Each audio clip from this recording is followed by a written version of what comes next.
He wasn't perfect. That's the part people don't understand. It didn't start like a fairy tale. It was normal, almost too normal. And maybe that's why I didn't question it. Nothing felt extreme enough. He was kind, sometimes, present, when he wanted, interested just enough. And I remember thinking, this is different. Not intense, not overwhelming, just stable. And I thought that was a good thing, because I believed love didn't have to be chaotic, that it could be calm, safe. But what I didn't realize was that it wasn't calm. It was empty. And there's a difference. At the time, I couldn't see it because I wasn't looking at what was missing. I was focused on what was there, the small moments, the attention when it came, the feeling that maybe this could grow into something real. And that's how it started.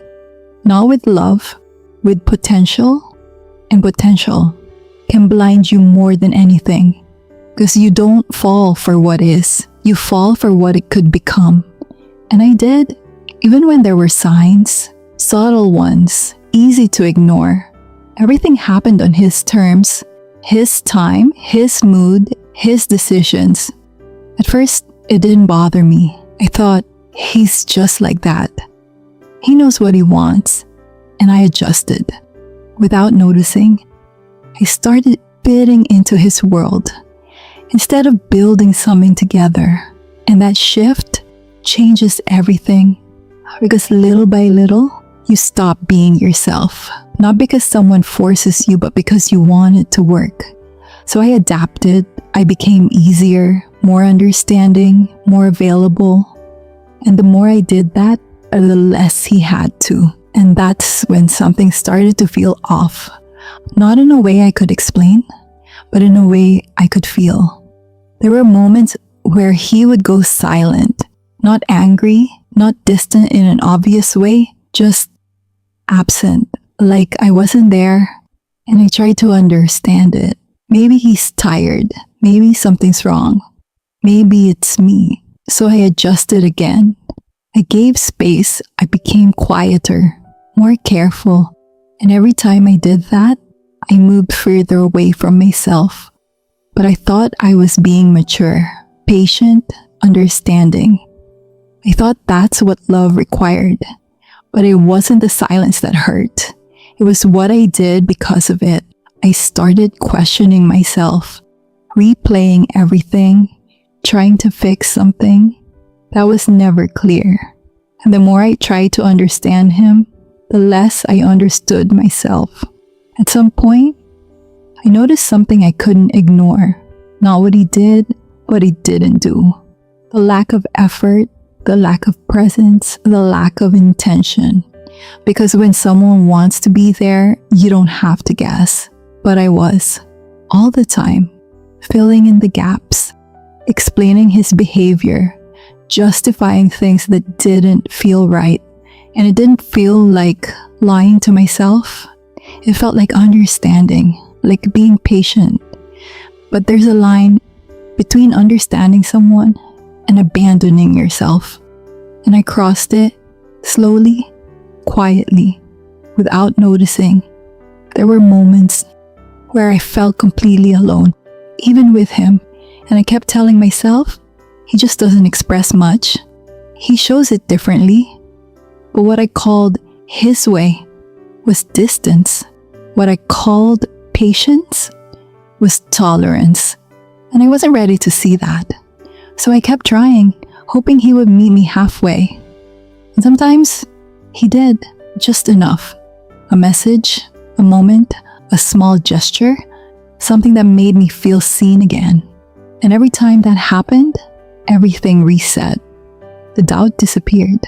The discomfort softened. And I stayed. Because it wasn't consistent. It was unpredictable.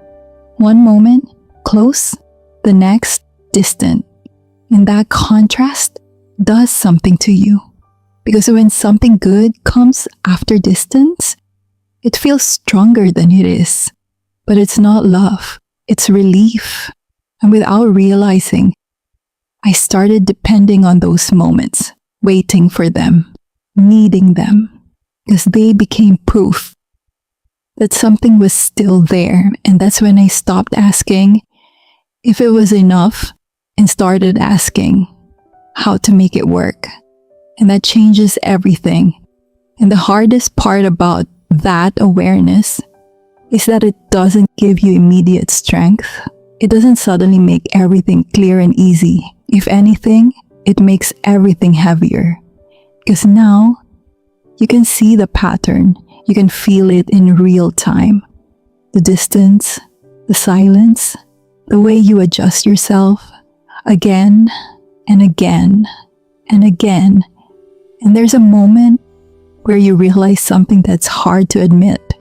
You weren't just responding to what was happening. You were anticipating it. You were already preparing yourself for the next shift, the next silence, the next moment where something would feel off. And that kind of awareness, it changes the way you exist inside the relationship, because now you're not present anymore. You're managing your reactions, managing your expectations, managing how much of yourself you show. So things don't break again. And that's exhausting in a way that's hard to explain, because nothing looks wrong from the outside. But inside, you're constantly adjusting, constantly calculating, constantly trying to stay one step ahead of something you don't fully understand. And that's when it really hits you. This isn't about love anymore. It's about survival, emotional survival, trying to stay connected without losing yourself completely.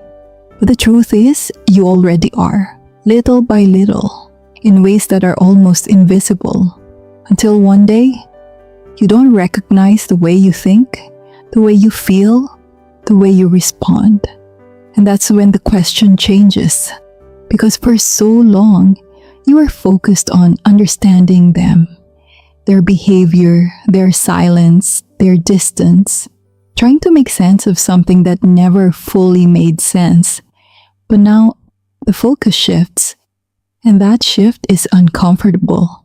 Because instead of analyzing them, you start seeing yourself more clearly. The things you ignored, the moments you stayed quiet, the times you felt something was wrong and chose to stay anyway. And that kind of clarity, it doesn't feel empowering at first. It feels confronting. It's no longer, why is this happening? It becomes, how much of myself have I lost trying to make this work? Because now, you're not evaluating anymore. You're sustaining, no matter the cost. And it was costing me more than I could see. Well, my energy, my peace, myself. But it didn't happen all at once. It happened in pieces. Small silences, small adjustments. Until one day, there wasn't much of me left. And the strangest part, he didn't have to control anything because I was already doing it. And that's when something shifted, and not fully, but enough. For the first time, I wasn't just looking at him, I was seeing myself.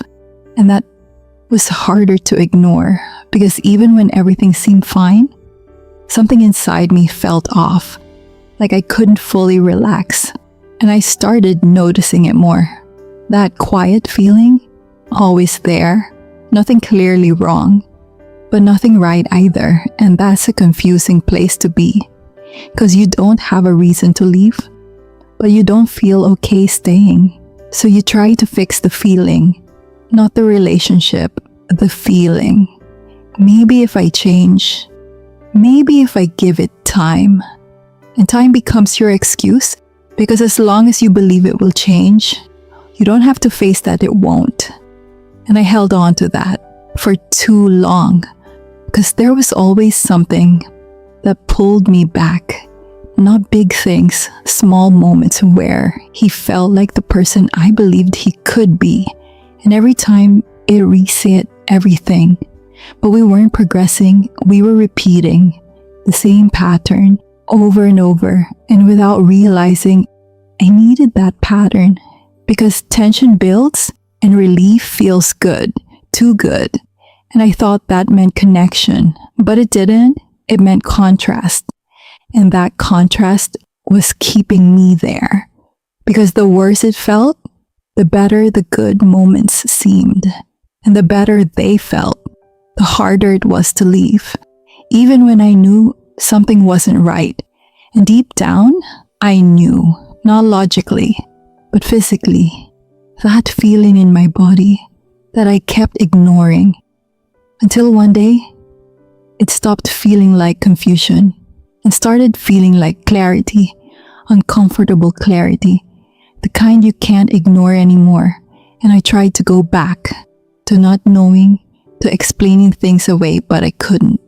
Because now everything felt louder, clearer, and for the first time, I asked, why am I still here?